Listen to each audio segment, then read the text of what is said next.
Hello and welcome. This is the voice of Robert Ferguson, your erstwhile host of Politics and the Past. What you were about to listen to is part two of a conversation with Jack Hinrichs about the state of the Democratic Party in 2025. I encourage everybody to listen to part one before they listen to part two, for a couple of reasons. One is because I think it will give you the background, understand what we're talking about here. There will be a few times throughout the part two where we refer to things that occurred in the first half of the conversation. And also, Jack's analysis is just fantastic. So it's just really worth, I think, having the entire picture. But I also wanted to just sort of flag that in part one, I also do a disclaimer explaining a little bit about Jack's perspective. He is a partisan Democrat, and he is going to give us the Democratic perspective. I think it's an honest Democratic perspective, but it is a Democratic perspective. So there's not going to be necessarily the degree of pushback you would expect if there was a partisan Republican on the panel. But anyway, so just so you know, I do my best to push back on things that I think are incorrect, but I also am not a partisan Republican and not playing that role in this podcast. I was more interested in Jack's perspective as a partisan Democrat. The other thing that I wanted to announce, and this is more talking about part one, we discussed this in part one, is that we are entering a new era here at Politics and the Past, where we are going to be doing an episode every Monday and every Thursday. The Monday episodes are typically going to be a little more big picture, a little more about history, maybe a little more scholarship, whereas the Thursday episodes are going to be more contemporary politics. And we're going to give an opportunity on the Thursday episodes for people like Jack, who are superstars, undergraduates here at Arizona State University, an opportunity to build some skills by doing these podcasts. And I think they honestly provide a really fascinating perspective. And it's great to hear the perspectives of people who are just coming into voting age and seeing what it is that shapes and influences their generation's approach to politics. Anyway, without further ado, please enjoy part two of my conversation with Jack about the state of the Democratic Party in 2025.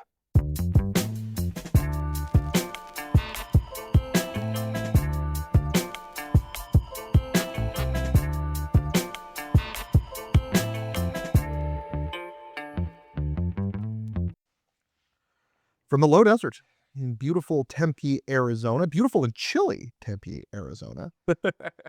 Well, about as chilly as it gets here, I guess. Yeah, it's what, 60 degrees You know what? outside? It's about 60 right now, and I'm freezing. Yeah. I am just terribly cold. For the record, I am in shorts and a t-shirt. For our northern listeners, I want you to know that my blood has not thinned, that I'm still one of you, that I haven't lost it down here in Arizona. Well, I totally have. I mean, I've been in Arizona now for 5 months, and when it dipped below 70 degrees, and my first thought when I walked outside the other day when it was below 70 was, how do people live like this? God, yeah, that's an embarrassment to I know. your upbringing, your heritage, that's just embarrassing. 10 years ago, I was enduring places where at night it was minus 60 degrees, Mhm. and now I can't handle 60 degrees. And what does that say about you as a person? That I have softened Yes, considerably. absolutely. Well, so the voices you are hearing are myself, Dr. Robert Ferguson, and my colleague here, Jack Hinrichs, who's been on several of our episodes. And today is part two of our conversation about the state of the Democratic Party.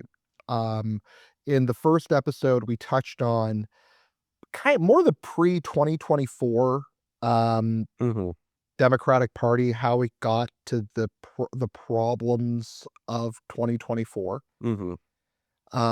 There is during the episode, you brought up an interesting point, and I do want to just touch on it, and then we're going to pivot to maybe more the stuff in 2024 that's really carrying over into 2025. Sure. Mhm. Um, but you mentioned that one of the things that excited the Democratic base, especially the younger Democratic base, about Mhm, the Biden administration was its embrace of leftist economic policies, not liberal economic policies, but leftist, more nationalist mhm, economic policies. yeah, What's curious about that is they did it at the same time that the Republicans pivoted to embracing nationalist, abandoning liberalism that they did. and embracing nationalist economic policies. So let me ask you this, Jack. Did it help or hurt the Democratic Party to be basically offering the same economic agenda that the Republicans were? It hurt the Democratic Party, if only because the Republicans got there first and got their narrative out first. And so when you're going to the voters who might be persuaded by this more economically nationalist model of politics and saying, look, we know that you've lost your jobs. We know that you have suffered as a result of that liberal economic model. We are proposing a more nationalist model built around subsidies and tariffs and other things of the like that will help you. It didn't help a Democrat to do that in Ohio, say, in 2020, because Trump did it there in 2015. And so that voter who might have been persuaded by that message has already gone for Trump, has already entered the right-wing media ecosystem, has already been claimed. And so because they were 5 years late to the punch, Democrats never, I believe, really saw the benefit, the electoral benefit of that message. Right. And that in fact it probably hurt them because there may have been a few voters Mhm. who are, let's say, Chamber of Commerce Republicans, Yes. typical voters who Mhm. had you had the Democratic Party been a lot more forthright in offering a Clintonian or Obamaite Mhm. economic message that might have persuaded those people to vote Democrat. Yeah. When you offer the same economic agenda as the other party, Mm. people are going to vote on culture. Yes. And so ultimately, if the culture is a little bit more right wing than a little bit, if somebody's a little more right wing culturally than left wing, Mhm. and they don't perceive any significant difference between the two options Yeah. on economics, they'll just vote on vibes and culture. Absolutely. And I'm happy you brought up perception. Because if you really get into the nuts and bolts and nitty-gritty details of these economic plans, they do have differences, Sure. particularly their attitudes towards social spending, say. But as I stated in the previous episode, perception is the only thing that matters in politics. And to these voters, the important thing is that they seem to be the same economic message. They both seem to be anti China. They both seem to be pro subsidy. And then you've got Democrats like Tim Ryan or even Sherrod Brown to an extent in Ohio who appear to be more or pro tariff. And so when you're looking at these Democrats, the perception is they agree with Donald Trump on economics. Right. And yet that's probably his greatest weakness. Yes. His I- greatest political weakness is the economy. Oh, right now his I just looked at the numbers this morning and promptly forgot them. But he's at least 20 points underwater in public polling Right. on And yet economic issues. the Democrats are offering the same essentially the same economic platform of Donald Trump. Yeah. And it speaks to the fact that when President Biden was in office and the Democrats are in power, the chief weakness of Democratic candidates was the economy. And now the people in office are different, but the economy is the same. And so th- you cannot have two parties offer the same economic message to a broken economic system. And if that economic system doesn't suddenly work for people because they perceive it to not work, then you're just going to keep voting these parties out of power. Right. Well, yeah. And so what you have is two parties that are offering, in my opinion, an outdated, anachronistic perception of the economy. Mhm. Um, One that is distinctly unpopular with voters, Mhm. and yet they're both offering it. Yeah. And I think that there's something to be said because the liberal, the sort of Clintonite economic agenda, that also isn't particularly popular with voters. And so you've got to start to question what is, or even is there an economic message that is popular? I think the Clintonian message is very popular. You think it is? I think it is. All I right. think it's not popular among the people who are super loud, Sure. but it's popular among the people generally. Okay. And e- e- even among people who don't necessarily know what they want, Uh-huh. it's a stable message Mm-hmm.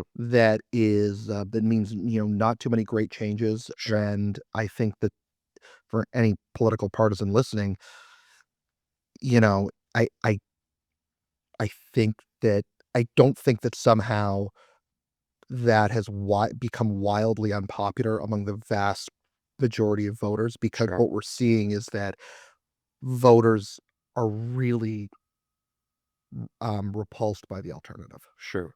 That's And and that's like the tariffs are one of the most unpopular.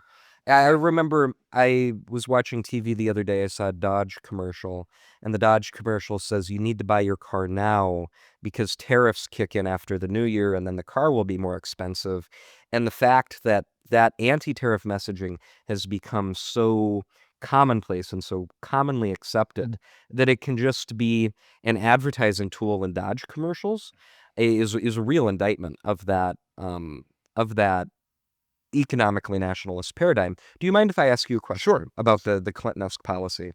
Because to my mind, and granted I wasn't alive to experience it firsthand, but to my mind, the Clinton policy um, had a lot of similarities with what happened in Britain under Tony Blair in terms of time frame and context and policy approaches.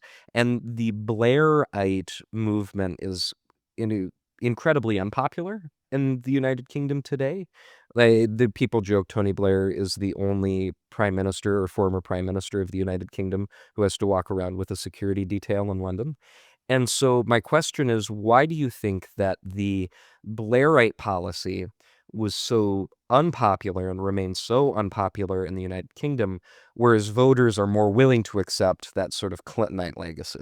I don't actually know that it is that unpopular with the average voter in Britain. It's Sure. unpopular among leftist labor circles, Okay.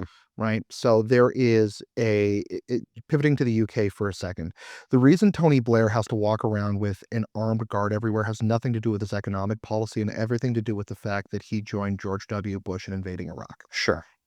That is the source of his unpopularity in Hmm. Britain. Yes, there are people who dislike him for his economic policies. Public sector unions in the UK and big trade unions in the UK are very, very powerful. Really? Um, the NHS is Yes. very, very powerful in the UK.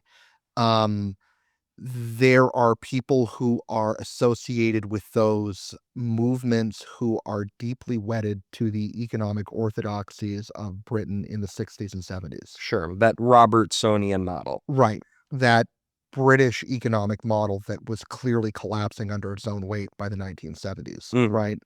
19 I can't remember the year, the 90 is it 1978? That's the winter of discontent in Britain, where there's no money left in the treasury. Sure. Every public sector union is on strike. The garbage isn't being picked up, and the productivity of the British economy is collapsing now.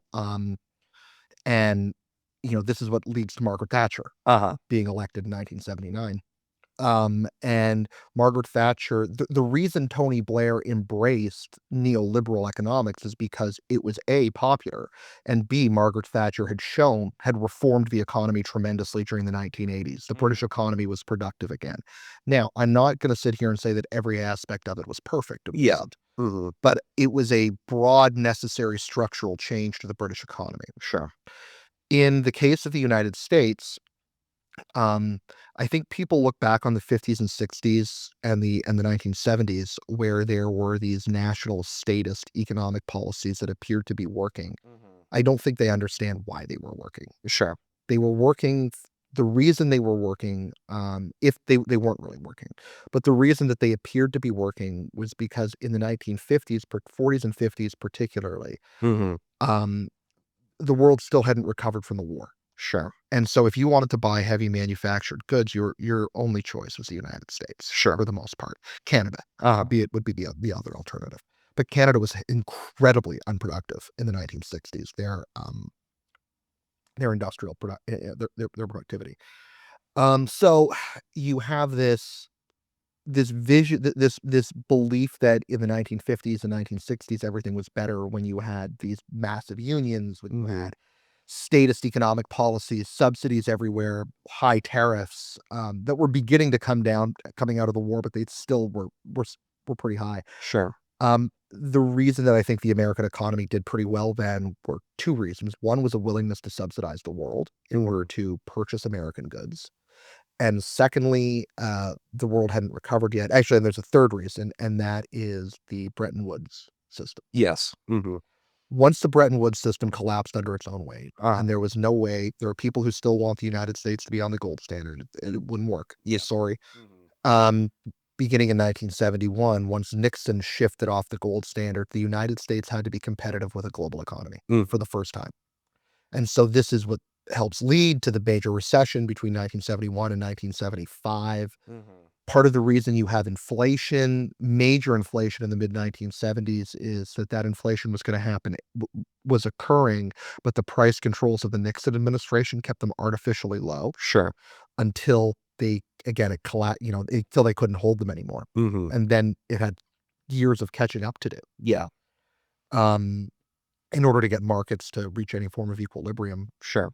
And so the part of the reason that the 1970s are such a horrible economic period, and they are in the United States, it's worse in Britain. It's way worse in Britain. Is that the United States is having to reckon with the fact that it has to be a globally competitive economy now. Sure.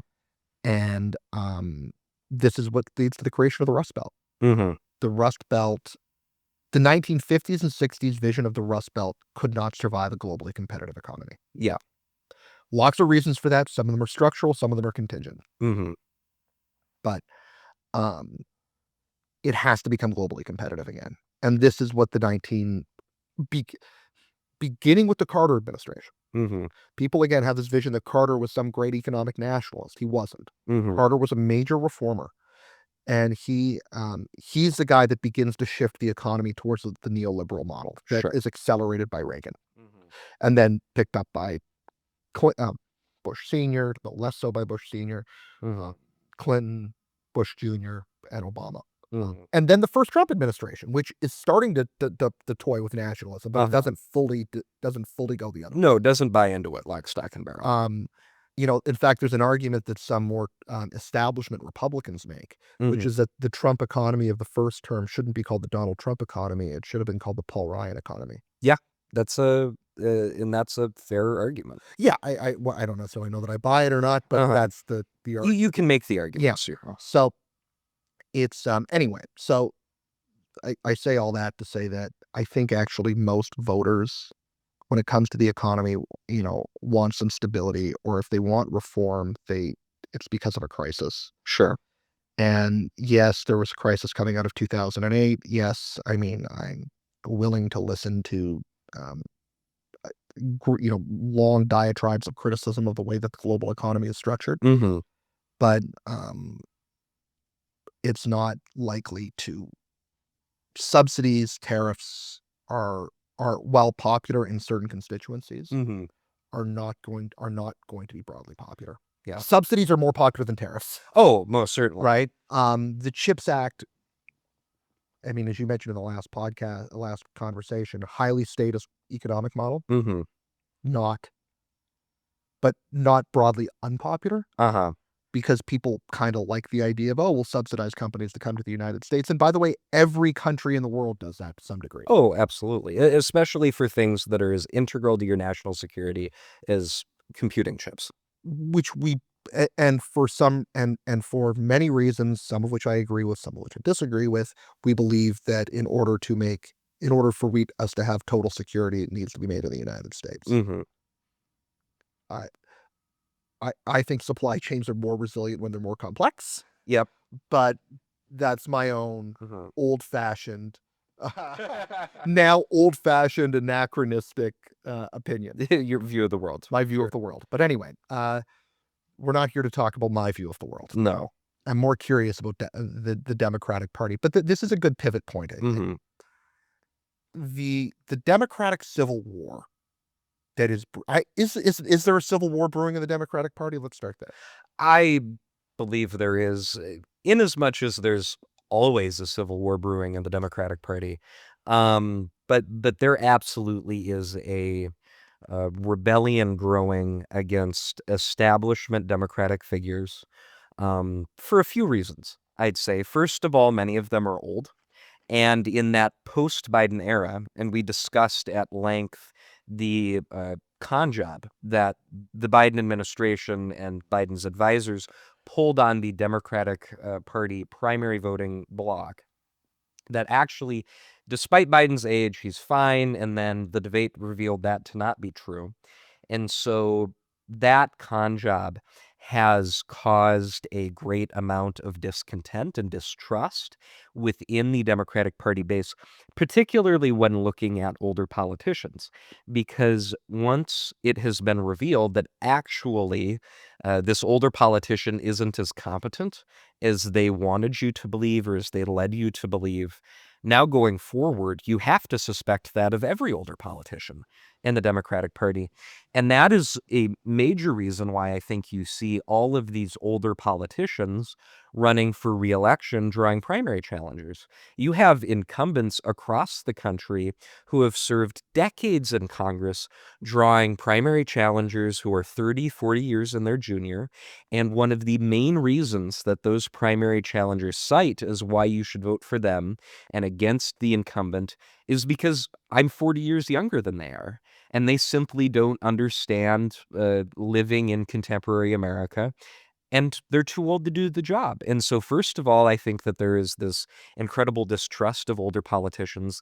And second of all, I do think that there is a rebellion consistent with that Biden economic agenda against older politicians who maybe have that more neoliberal perception. And I think that this is where we get into discussions. You mentioned earlier specific communities who prefer that more economically nationalist model. I agree with you that it's not broadly popular across the country, but I do think that it's popular with the types of people who vote for Democratic primaries.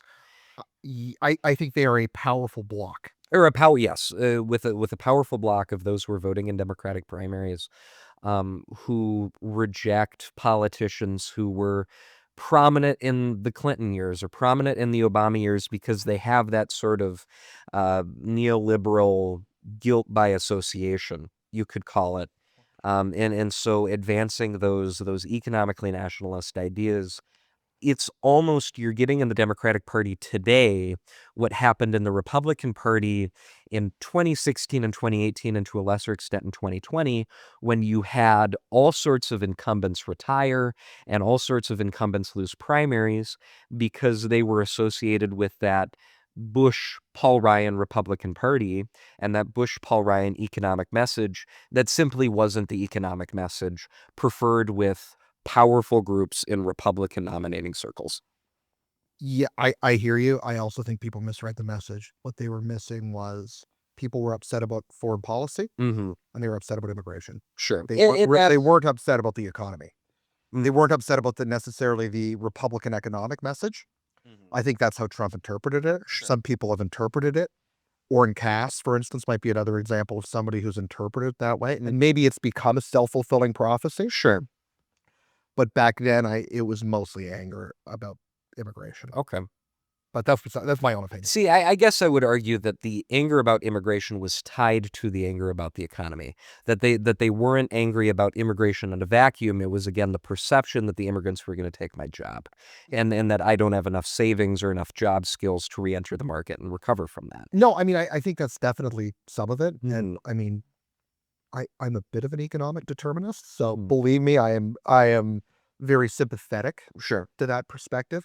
I think that's more prevalent in Democratic primaries Okay. than it was in the Republican primary. Sure. It might be becoming more so in Mhm. Republican primaries, but I generally think that in the Republican base, there was a dislike of the disorder Uh-huh. that was associated with illegal immigration, not legal immigration, but illegal immigration, Sure. that there seemed to be no way to get a hold of. Mhm. we're not here to talk about Trump, but Trump really comes to prominence in 2015, 2016. If we shift out and you guys, I know your generation doesn't really remember 2015 very well. You might, you're an exception. 2015 is the ISIS summer. Yeah. And so there's this fear that if we have what appears to be uncontrolled migration, Mm-hmm. who are we bringing in? Yeah. And that was more the fear driving, I think, Republican circles. I think that was interpreted by people to be, we want a different economic method. Sure. Sort of retconned almost. Right. But anyway, that's not what we're here to discuss. Yes. Okay. So let's dig into the gerontocracy a little bit Okay. of the Democratic Party. Mm-hmm. You have a group of older Democrats Uh-huh.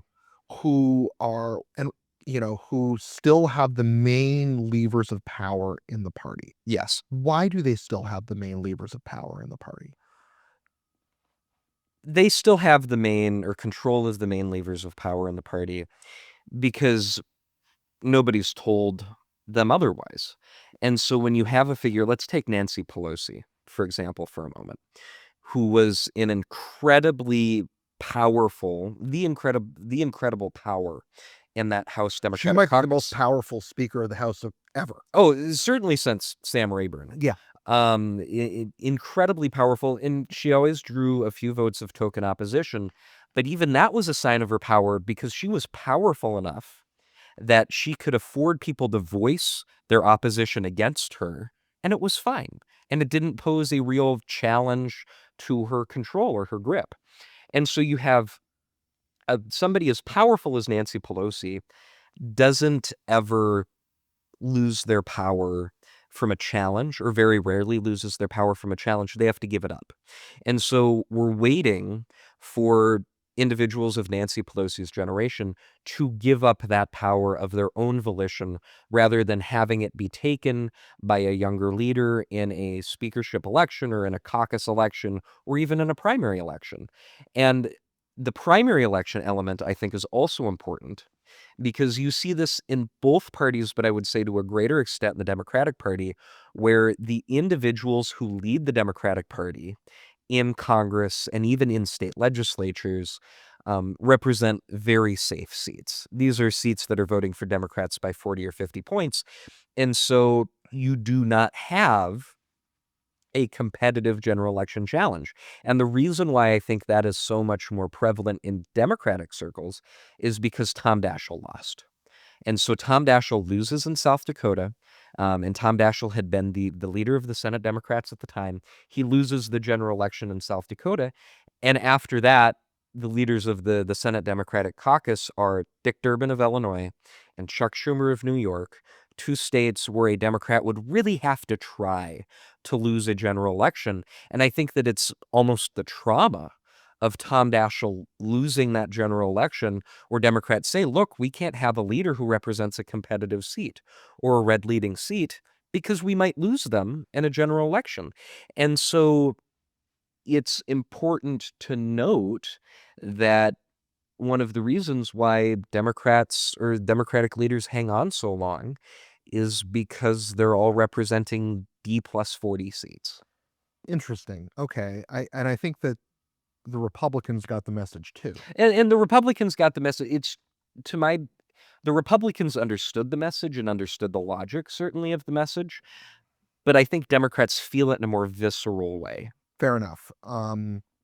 It also allows, if you're a Democrat and you're representing a D+40 seat or something like that, it means that you don't have to spend a year in your district every 2 years. Yes. You can work the back rooms.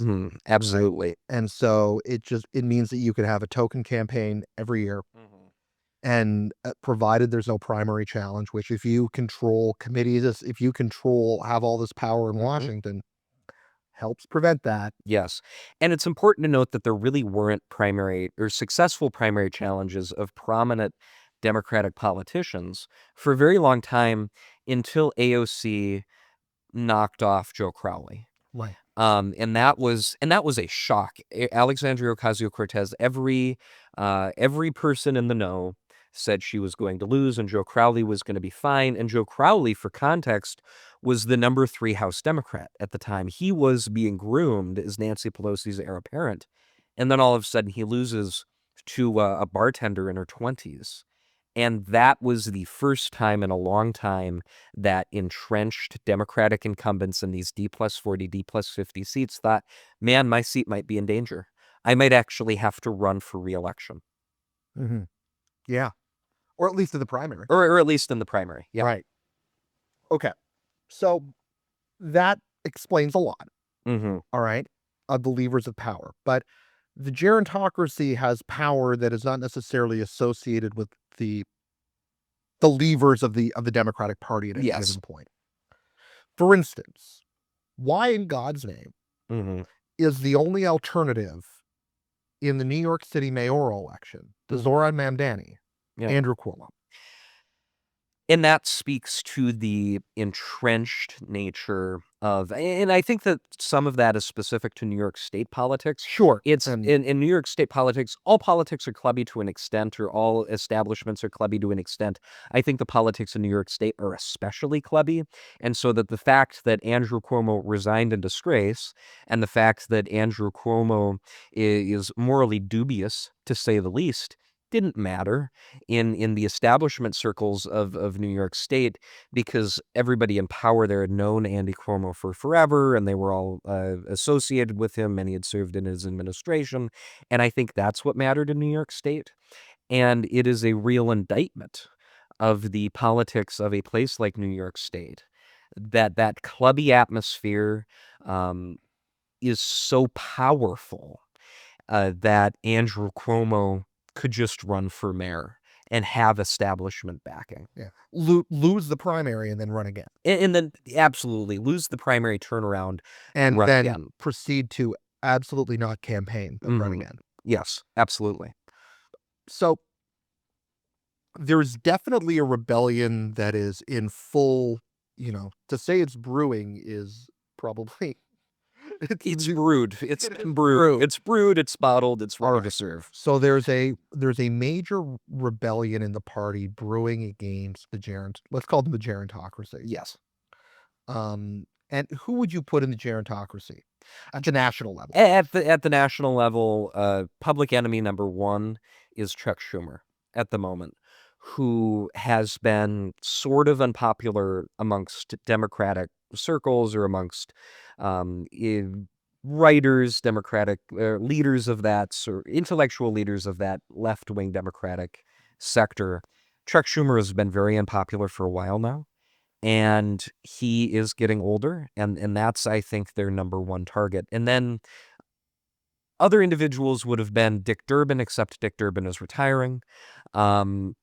And you have individuals targeting any number of leaders in the House. Congressman Stephen Lynch from Massachusetts comes to mind, and there are several others across the country. Though I don't view Lynch as a gerund. He's not that old.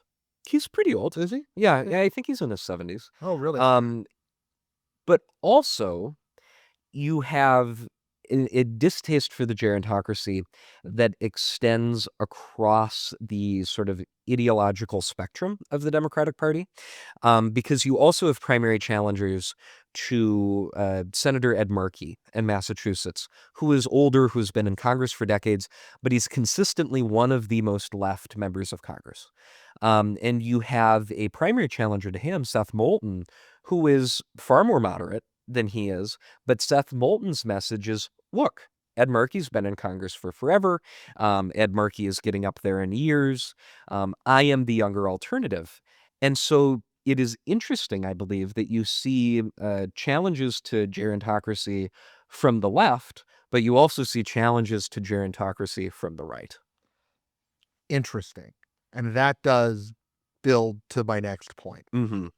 or my next question, which is how in our last conversation you mentioned that the Democratic Party is often erroneously considered to be a continuum, Yes. right? Something I fully agree with. Mm-hmm. All right. How do we define the different major factions of the Democratic Party? Certainly. And I see sort of 4 major factions in the Democratic Party. Um, I think that there are two moderate factions and two factions further to the left. In the more moderate factions, I think that there is one faction that is the old establishment moderate Democrats who were around in the Clinton administration and were around in the Obama administration, who represent that more moderate gerontocracy. And members of that wing would be individuals like Chuck Schumer or Dick Durbin. And then also, you have a rising set of more moderate leaders who are younger, who are just in the first decade of their political career, but who aren't far to the left. And you saw a great example of that this past November with individuals like Abigail Spanberger. Winning in Virginia, Abigail Spanberger is not a socialist. Abigail Spanberger is not on the left wing of the Democratic Party. But she is also not a member of the gerontocracy. And so for conversations like this, it's very important, I believe, to identify that there are two moderate wings and there are two moderate sections of the Democratic Party. And individuals like Abigail Spanberger aren't necessarily aligned with individuals like Chuck Schumer because they do represent that generational gap. And then on the left, you have a similar sort of dynamic play out, but it's not the same, where I think there is a difference between individuals who are on the left socially and individuals who are on the left economically.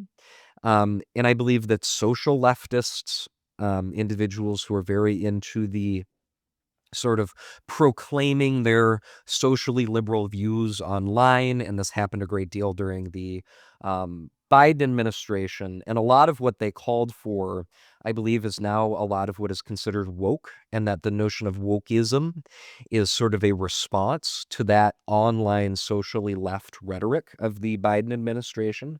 So you have that section, and I believe that that wing of the party is diminishing, and is losing power and favor as there has been this sort of anti-wokeist message coming out of the Republican Party. And then finally, you have the economically left movement. And that is what is on the ascendancy in the left wing of the Democratic Party at the moment, as exemplified by figures like Zoran Mamdani. Is that movement, where would you put Ed Markey? I would say Ed Markey is in that economically left movement. And this is the contradiction. I'm happy you asked that question. This is the contradiction about the gerontocracy, where it is odd and worthy of discussion that the economic left of the Democratic Party is one of the few elements of the Democratic Party that is totally okay with being led by old people. Because you have Ed Markey, and Ed Markey is a long-standing leader of that wing. You have Elizabeth Warren, another older member of Congress, who is a long-standing leader of that wing. And most importantly, you have Bernie Sanders. And Bernie Sanders, I believe, is now in his 80s, and he is the godfather of that wing of the Democratic Party. And God forbid you say something bad about Bernie Sanders in those circles. Yeah, okay. That's what I was trying to get at. Mm-hmm. Is the you have the I mean, to some degree, they're the old rads, Yes. right? That are Mm-hmm. finally, you know, they've been preaching this gospel for a very long time, Uh-huh. and they finally have a congregation. Yes. So that's, where I think that comes from. Mm-hmm. But that okay, and then yet I still wanna touch on the other faction, the other left-wing faction for a Yeah. second, the one that you said had a lot of currency maybe during the Biden administration. Mm-hmm. We can disparage them as the wokes. Yeah. Can you give me any examples, that people might be able to latch on to? Of political figures, Yeah. members, to be perfectly honest, I don't believe that there are any political figures who are notable today who belong to that wing of the party, for the simple reason that I don't think that that wing of the party actually had a real base in the electorate at large. I believe that wing of the party existed primarily online. And so there are media figures who certainly exist in that wing of the party. If you were on Twitter circa 2022, there were accounts like Mueller She Wrote, and you followed Mueller She Wrote, and that sort of served that need. Um, but the dearth of prominent politicians who identify with that wing of the party, I think, is indicative of the lack of staying power. And furthermore, there were many attempts by Republican media campaigns to brand Democrats as belonging to that media of the party or area of the party. I think of AOC. And I think you do you disagree? Yeah, I don't think she's in that way. I don't think she's No. in that wing either. I think that Republicans, because she's of an earlier vintage than these individuals who are winning primaries or winning elections today as an economically liberal member of the party, because she was on the left and won a primary election to the left during the time in the Democratic Party when that social left wing was in ascendancy or appeared to be in ascendancy. I believe that she is branded as being a member of that socially left wing when that doesn't necessarily reflect her politics. No, I think that's true. I can think of some examples though that are absolutely Kamala Harris Oh, sure. Yes. is a perfect example of Mhm. somebody who would be, even though she might resist being put there, I think Mhm. it's pretty fair to put her. Chin Walls. Yeah. Well, and the reason why I didn't bring up Kamala Harris is simply because I don't consider Kamala Harris to be a particularly potent national figure today. No, she isn't, but okay, but And, well, and once so, she was. Tim Walz, I would disagree with you about Tim Walz to an extent. I believe he is more on that economic left, looking at some of I know more about Tim Walz than most people because I grew up as a South Dakota Democrat. We pay a lot of attention to Minnesota politics. And so seeing some of his economic agenda. But my perception of Tim Walz is different than the perception of Tim Walz that exists in most parts of. That's a fair point because how he ran versus how he governs Mhm. are a little bit. Yes. Okay, but I do think that we shouldn't pretend that they didn't exist. That Yes. didn't. And in the 2019 primaries or the 2020 Democratic primaries, everybody was trying to be in that Oh, quadrant. absolutely. If you were a left-wing candidate in that primary, that's where you Well, went. and not only that, with the exception of Joe Biden Mhm. in that primary, if you are maybe not an economic statist leftist, Mhm. if your economic agenda was not the agenda of Bernie Sanders, Mhm. a way to signal that you were just as radical Mhm. was by being in that quadrant, Yeah. right? You could sound radical without maybe having the same radical economic message. Mhm. And so it was a popular place to be. Gavin Newsom was there for a very long time. Yes. He's And not there now, but he was there for a very long time. And the important thing to note is the Democrats, in order to seem leftist, had to go there because, as we discussed, the Republicans had already captured so much of that economic nationalist agenda and co-opted it into their own messaging. And so you couldn't say economically nationalist things necessarily in that Democratic primary because you'd sound like a Republican. To a certain degree. Yeah. Um, yeah. Okay. So that I think that's a really neat like mental map Hmm. of the I have in my head. I'm seeing like a left side of a Yeah. I'm seeing a quadrant, and I kind of have this like I'm not going to lay it out for you because Mhm. but I see it on a quadrant. I think I can see it pretty well It's laid like a out. Punnett square A little bit, almost. yeah, a little bit. Okay. So most of the attention. So what are the main let's start with the real let's now go to the other faction that I think gets the most attention, Hmm. which is the AOC Bernie Sanders, the DSA faction, for Yes. Hmm. lack of a better term.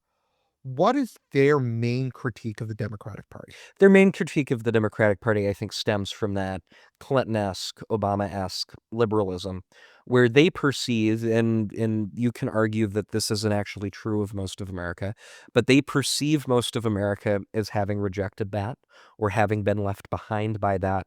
And they advocate instead of Clinton's economic message, instead of Obama's economic message, we need to return to the economic message of a Lyndon Johnson or of a Franklin Delano Roosevelt. It's very telling that Zoran Mamdani's favorite president is Franklin Delano Roosevelt. It's not anybody more recent. It is FDR. And even when he went to the White House, this Just past gonna say, I think Trump's favorite president is FDR too. I think Trump's favorite person is whoever happens to be standing next to Donald Trump in the moment. But it's very telling that when Mamdani went to the White House, he got his picture taken with the portrait of FDR. And so when you're looking at their critique of the Democratic Party. Their critique of the Democratic Party is that we strayed away from our roots. We strayed away from that Rooseveltian or that Johnsonian economic message, and we got bogged down in neoliberalism. Yeah. Okay. And they view the gerontocracy, Mm-hmm. who makes an appealing target, Yes. right? Mm-hmm. Especially in that post-Biden age. Right. And now that they've lost, the gerontocracy has arguably lost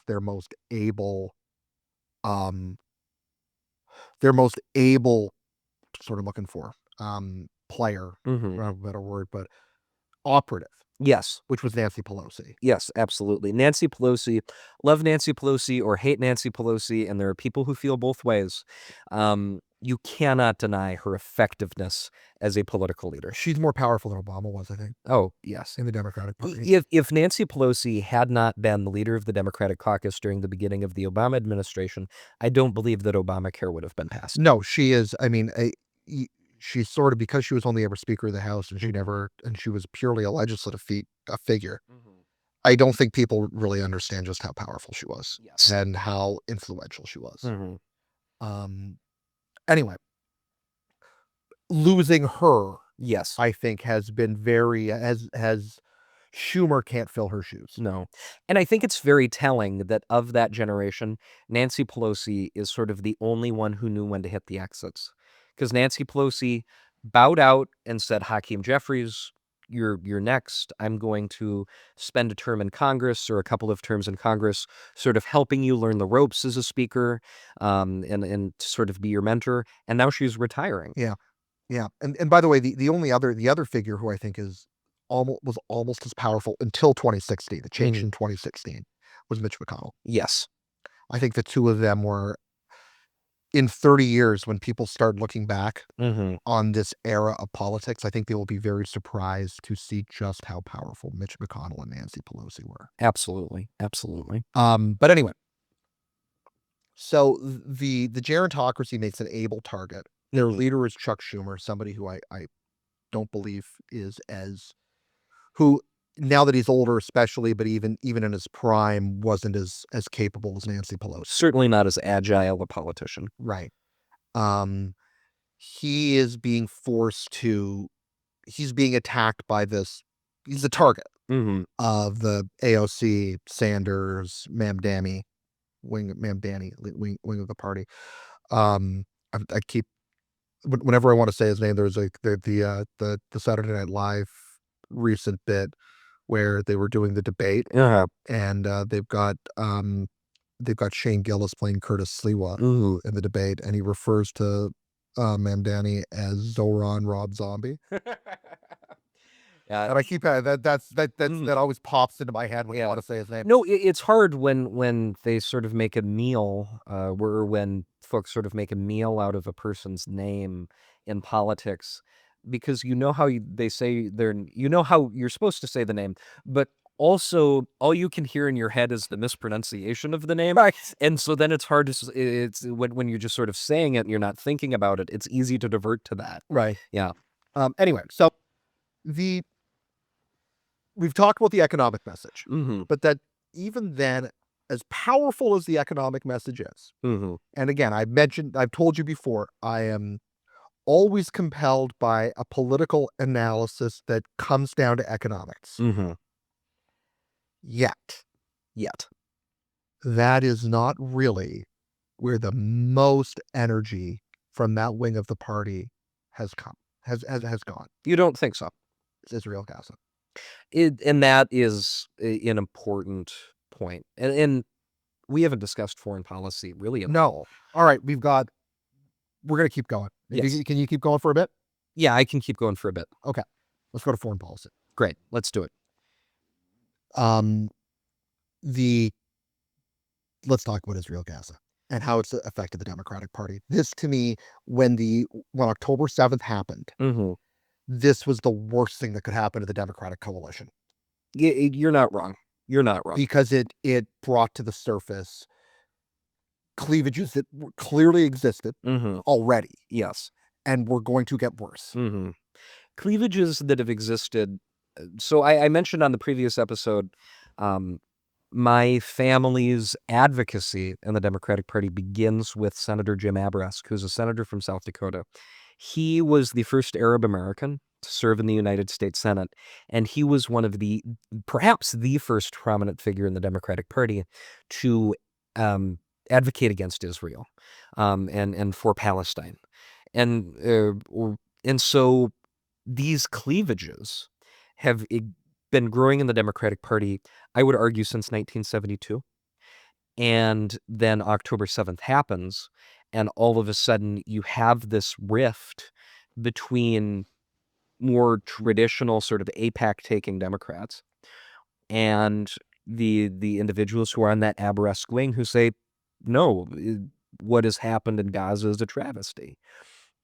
And so when you look at the Democratic Party, I think it's important to note that this is, as you said, this is not a new phenomenon. This is a debate that has been occurring in the Democratic Party since 1972. Earlier, to some degree. Or earlier to some degree. I mean, why was RFK Sr. shot? Mhm. No, he wasn't shot by a Democrat, but, Yeah. what was the issue that the reason he was shot was because of his support for Israel. Yes. So it has been within Democratic circles for sure. Mhm. And I mean, part of that's a consequence of Nixon's decision to support Israel in the Yom Kippur War, or but anyway, the Democratic Party, this has been a live ball Mhm. in the Democratic Party since then. I think you're right. Yes. And until recently, it was not really a live ball in the Republican coalition. No, it was not. Republicans have been pretty much universally supportive of Israel. Mhm. Maybe not universally, but generally, yeah. supportive of Israel. That outside of maybe some fringy parts of the party, since Nixon in 72. Yeah, certainly the 73. Republicans in power, the Republicans worth knowing. Right. Yeah. And so when October 7th happens, Mhm. this does not really affect the Republican Party in any significant way, No. right? But it is an absolute nuclear bomb. Yeah, it takes In an the axe Democratic. to the Democratic coalition. Right. And if a Republican had been in power, it might not have been the same problem. Mhm. But because you have the Democrats in power, it's a light ball, Mhm. right? It's possible in opposition they could have unified around a message Yeah. that could have been that some parts of the party wouldn't have liked, but it Mhm. wouldn't have been as acute Yes. of a But problem. but if you have to unify around a message and create policy to address the crisis simultaneously, that's it's the problem with governing. It gets in the way of politics. Right. Yeah. And so if you've got to go both govern and politic simultaneously. So in October 7th happens, Mhm. and there's the initial, I think, American Washington's initial response, Mhm. which I don't know that the Biden administration knew how controversial their response was going to be Mhm. in the Sort of a through line of the Biden yeah, administration. sure, but within their own coalition. Mhm. And they proceed to, generally, I think, they take what had been the typical, I think, mainstream Democratic line with Israel, Mhm. which had been, we support you, but we're keeping you on a tight leash. Yeah. Mhm. Right. And or we're going to attempt to keep you on a tight leash. Yeah. I think that was a complete misreading of both the situation in Israel Mhm. and how untenable that was both the situation in Israel Mhm. and their own coalition, Yeah. because the Israelis did not want to be held on the same type of a leash. No, you can't put Netanyahu on a leash. Well, I don't think you could put Israel Yeah. after October 7th, Oh, yeah. right? When they watch their children getting murdered at a music festival, there was, and when the videos started coming out of what had happened, they were the Israeli people had a degree of, we're not going to be satisfied Yes. by what had been sort of the traditional Nash equilibrium. By being reined in by Washington. Right. Yeah. And so Biden tries to execute the traditional Democratic playbook here, Mhm. whereas the Republican the typical Republican playbook would have been maybe to have been more supportive of Israel, which Mhm. again doesn't create then. But he's trying to walk the tightrope, Yes. right? And we saw how Biden shuffled onto a stage. He couldn't certainly shuffle across a paintbrush. Yeah. So you get the protests first emerging on campus, Mhm. and then they kind of break across the United States. Yeah. And I think that you see it's the problem when there aren't really any good or any moral or any easy to root for actors in a story where there have been gruesome actions committed by representatives of both sides in that conflict. And so any debate is just going to devolve into, well, you've done this, well, you've done this. Right. And so when that has happened and anybody's hearts can go out with or go out to the Israeli children who were killed on October 7th or to the residents, the children of Gaza who have suffered immensely since then. And so when that becomes the conversation, it's incredibly difficult to have any sort of resolution to that. Precisely. Yeah. You both sides are right Mhm. to some degree. Both sides are right to some degree, and both sides are wrong to some degree. And when the debate is, well, what proportion am I right versus what proportion are you right? That's never a debate that ends well. That's always going to be something that is messy and prolonged. And unfortunately, for those who may be typically more sympathetic to the Palestinian side, Mhm. in this case, that meant too frequently Mhm. supporting Hamas or presenting yourself as supporting Hamas. Yes, it's incredibly difficult tightrope for people like me to walk, where the pain and suffering that has been suffered in Gaza is immense and it is heart wrenching. And I also believe that the Palestinians deserve a state, but I don't support Hamas. And so how does one then navigate Right. that more nuanced view in a Democratic Party that is defined by the two polarities of I support Israel or I support Gaza/Hamas. Right. Right. So, but the left wing of the party, the more that quadrant Mhm. that we talked about, they aren't worried about the nuances. They don't appear, at least, when you've got energy, you aren't worried about nuance Mhm. and niceties, Yes. right? Whereas the Schumer wing of the party is trying to be more nuanced here. Mhm. And how's that going?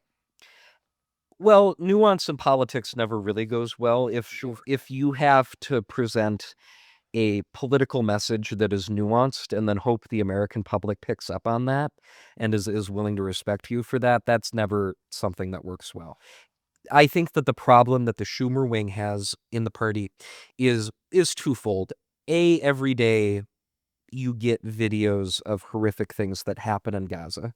And I think that part of the problem that they have is that, well, Hamas has committed horrific acts. Those acts were predominantly at the beginning of the conflict. And so it's easy to sort of memory hole that. And then secondly, the other problem that they have is it's hard to put their message into a 90-second radio spot. Mhm. And it's easy to put the opposition message into that radio spot. Right.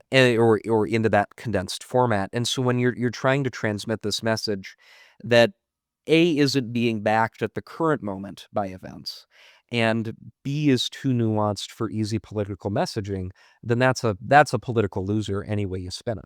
Yeah. Yeah. I think you're right. The only Probably the only saving grace that the moderate, because the moderate wing, I think, is trying to on this issue. Mhm. Although I think they're generally pretty well supported by the American people. I think, again, your average voter, I think, has The silent majority of yeah, Americans. has pretty, I think, mainstream views on this, Yeah. which is, I think, generally supportive of Israel's right to defend itself. Mhm. and also, like, we'd love to see a two-state solution. I think that you're absolutely right in saying that the average American voter who isn't necessarily fluent in the dynamics of the conflict and in the Right. history of the conflict does not understand why can't there just be a Palestine and be an Israel and Get rid of Hamas. and get rid of Hamas, and they can just both be states. And so then when you have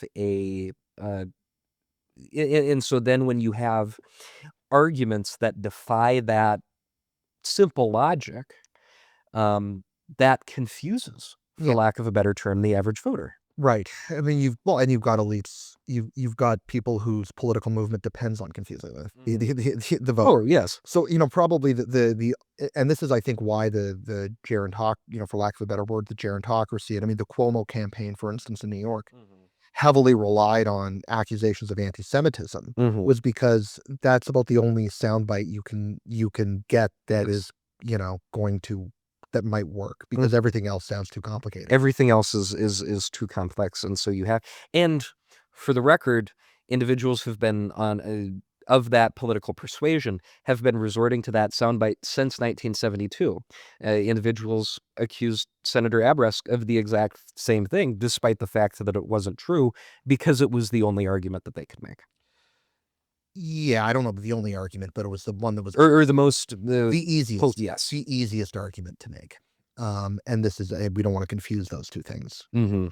The best argument, the easiest argument are rarely the same, Yes. but to a comms person, they seem like the same thing. Yes, they are. Um, okay, so the Democratic Party is split on this issue, and Mhm. I think that is. I don't think there is a few. There is a the gerontocracy. I don't think can hold.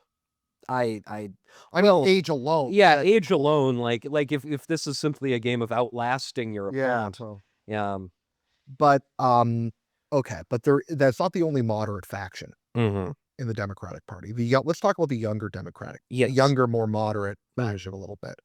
You mentioned Abigail Spamberger, mhm, the name thing again. yeah, yeah, Mikey Sherrill uh-huh, in Jersey. And these were the elections, of course, that got overshadowed by what happened in New York by City. yes, The fact that, in New York City, the Mamdani campaign probably underperformed mhm, virtually, yeah, certainly other Democratic nominees, certainly other Democratic nominees.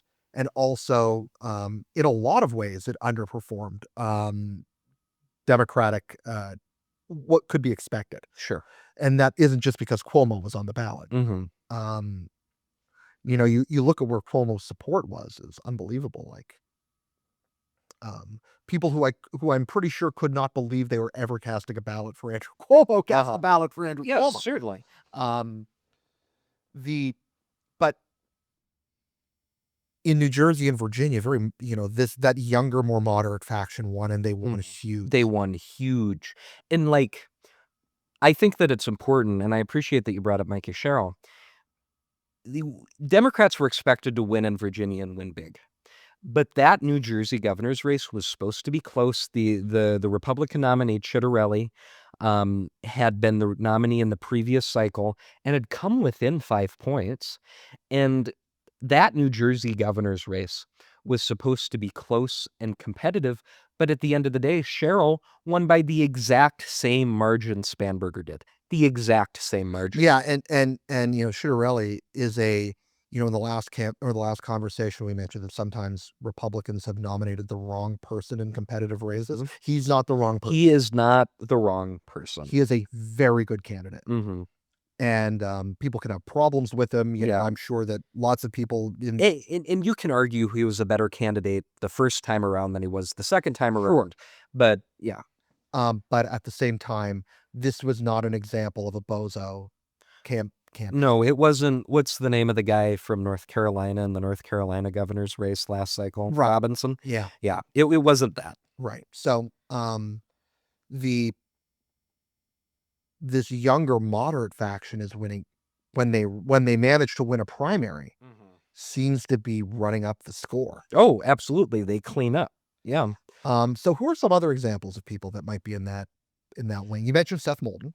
Seth Moulton, I think that there are a number of governors. I think that they're particularly well represented in America's governor's mansions. If you look at a person like Andy Beshear, who's the governor of Kentucky, the Democratic governor of Kentucky, who's incredibly popular, who isn't a moderate Democrat necessarily, but does belong to that more moderate wing where you can, and I think that it's important to note that members of this more moderate wing, more younger moderate wing, one of the things that distinguishes them from members of the gerontocracy is that they can speak to and in many cases appeal to individuals who are on that further to the left.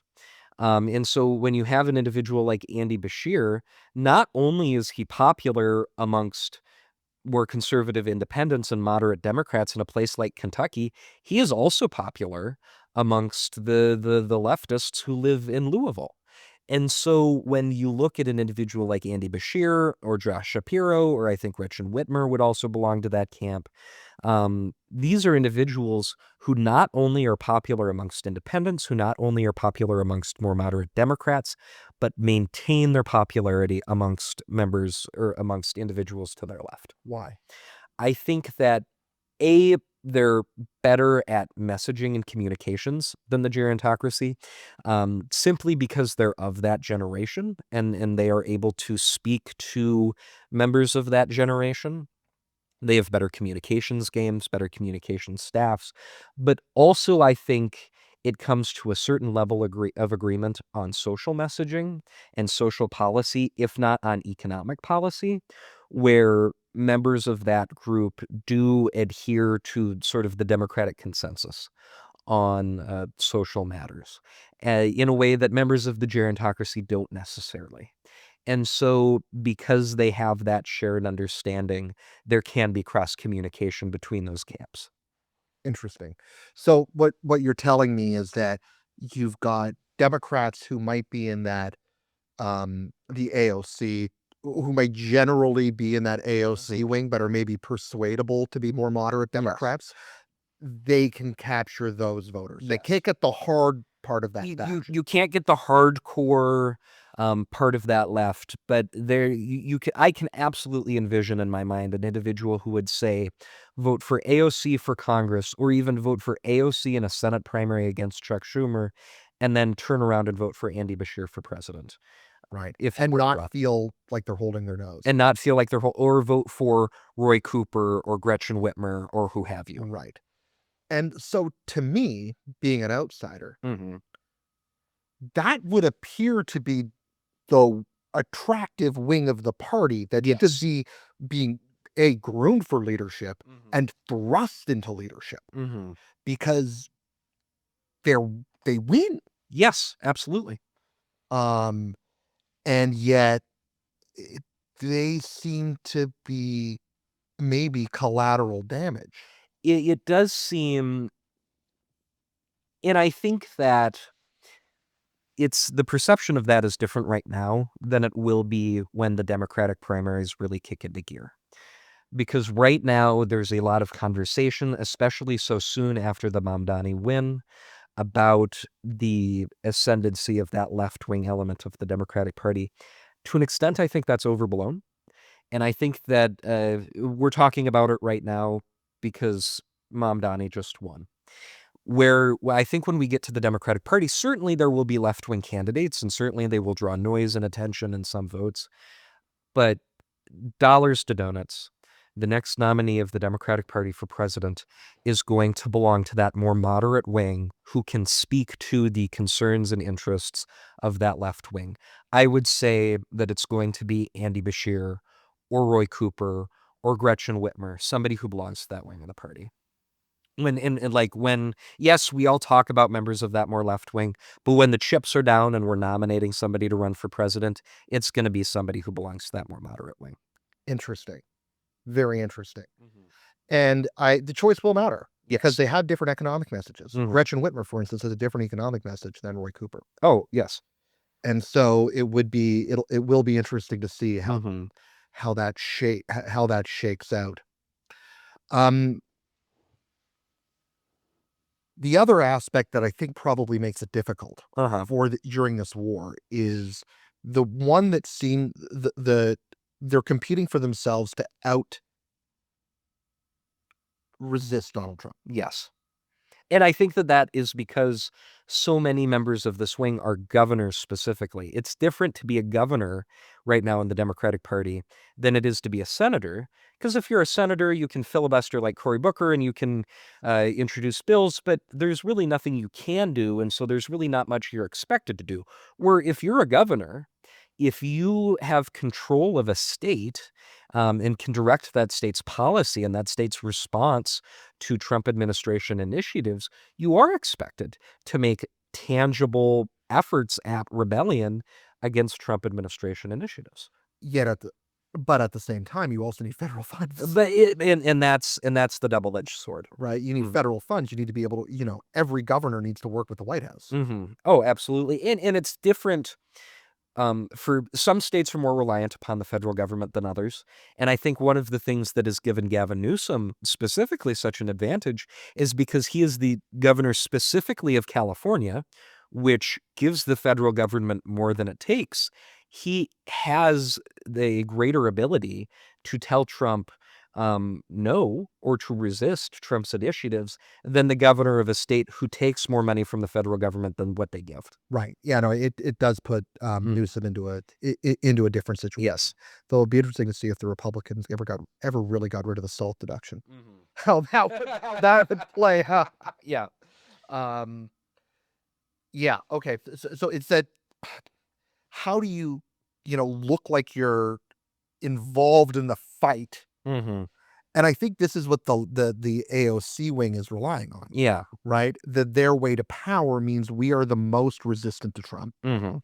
We are the most extreme opposition force, and you can't trust the gerontocracy is incompetent, Yes. and they'll probably say you can't trust the Bashir Shapiro wing Mhm. because they'll compromise. Yes. Mhm. We won't compromise. Yes. And that is why so many individuals in that Bashir Shapiro wing, you'll notice there's not a lot of compromise in their statements right Right. now or in their initiatives right now. It's as though you've got to think 8 or 10 of these people are going to be running for president. I would imagine that the Democratic primary field come 2028 is going to be massive. Yeah. And so that is why I think they are trying to outdo one another in their resistance efforts. Yeah. And for better or worse. Mhm. Um, but it's yeah, no, I think that's right. All right. I did ask you to remind me. I had a question, kind of a Yes, surprise question. you promised that you were going to ambush me with a surprise question. All right. What does Marjorie Taylor Greene's defection from the Trump coalition mean for Democrats? To be perfectly honest, I don't think it really means that much for Democrats. Marjorie Taylor Greene, um, I should say, I think it's more indicative of things that are happening in the Republican Party than anything that might happen in the Democratic Party.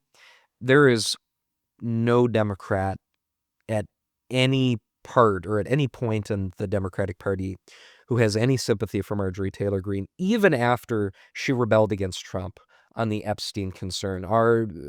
The Democratic um, antipathy for her is well baked, and so her rebellion against Trump and her resignation or her subsequent resignation, I think tells you more about Trump's weakening political influence and his weakening grasp over the Republican Party than I think it tells you about dynamics at play within the Democratic Party. I think she's a threat to the Democrats. I confess I don't. Here's why. Okay. She is her whole spiel Mm-hmm. in her breakup here Yes. has been about rhetoric, Mm-hmm. right? Something that, and she admits that she was guilty of this Yes. in the past. Um, a major part of the Democratic coalition, whether the Democrats want to admit it or not, are college educated suburban voters, Mm-hmm. female voters. Yes.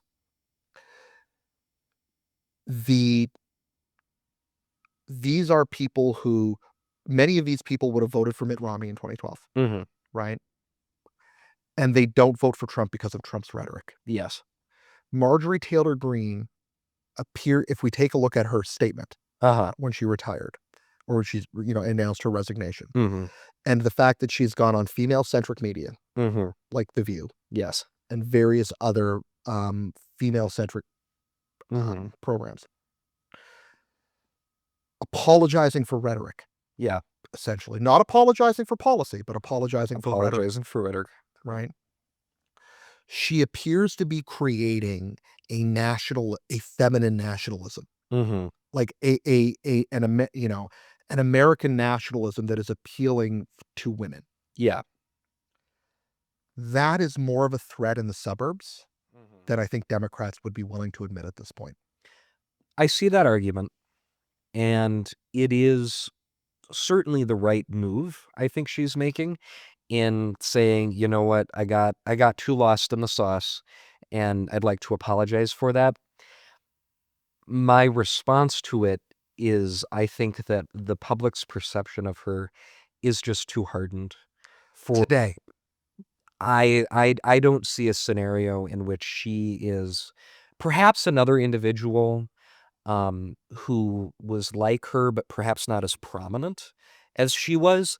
But there were too many years, I think, when Marjorie Taylor Greene sort of led was the tip of the spear in uh, far out Republican messaging for her to now fully turn around. Well, I mean, the messaging, you know, Democrats Mm, are gonna say that, sure. but I'm talking about the moderate voter who is the moderate suburban female college-educated voter Hmm. who has parked their vote with Democrats Hmm. for the last decade Yes. because of the rhetoric on the right. Hmm.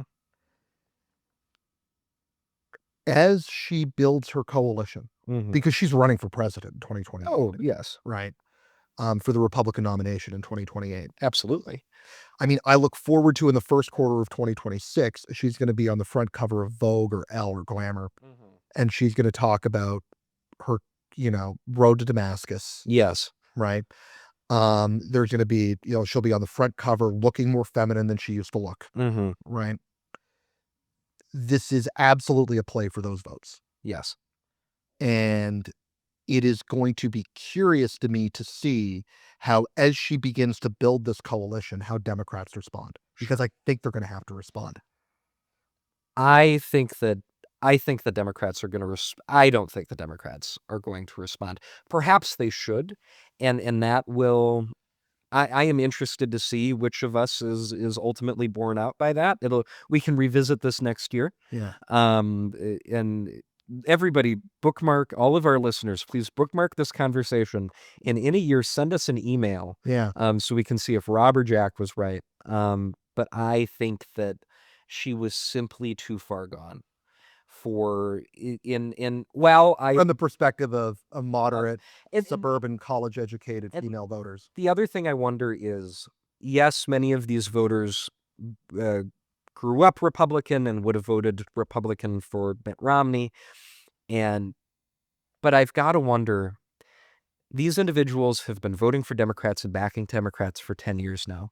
After 10 years of voting for Democrats and backing Democrats, you might just be a Democrat. Totally. And like and so I also wonder how many of I think that more of those voters have just become Democrats That's very than possible. you do. That's very possible. Yeah. And I mean, I think that is probably a lot of them, Mhm. but I don't know, man. I know. I don't know. We'll see. Everybody bookmark this episode. Yeah, We're not yeah. kidding.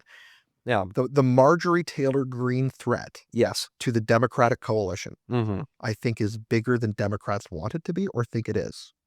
And if they aren't preparing for it, Mhm. I think they're in trouble. I respectfully disagree. Fair enough.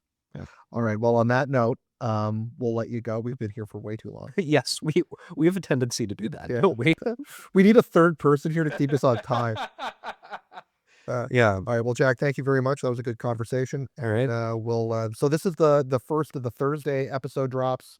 We're going to have another one Monday, which has nothing to do with Jack and I, which is good. Yes, I will not be there. Yeah. So if you've been thinking, man, when will Jack not be on one of these things? Right. You're in luck. And also, this has been a pretty Democratic heavy couple of conversations, because I think that, it's an interesting subject. We'll certainly talk about more bipartisan stuff in the next week, probably. Absolutely. All right. All right. Thank you very much. Thank you. Bye.